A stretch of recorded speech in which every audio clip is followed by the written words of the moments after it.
question 16 on page 17 I think is possible as well. The interquartile range is basically the difference between these 2 points here. And it takes a bit of reading to try and figure out what these are, but that point there is 5.6. And this point here, unfortunately it's not a nice decimal, but I think it works out to be 4.85. And so you've got to try and figure out how far apart these two things are. If you stick 5 in the middle there, you can see that we've got 0.6 to get to there, and there's 0.15 to get down. So I think the interquartile range is 0.75, and it's the distance between those 2 points.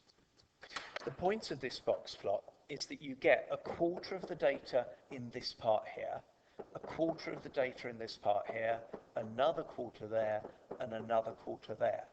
So when it says, what's the distance that ran more than 5.6? Well, we're saying just a quarter of them. And they give us a nice easy number of people, a quarter of 80.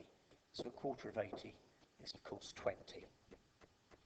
The other thing that we're trying to do when we do with this is actually compare the two things.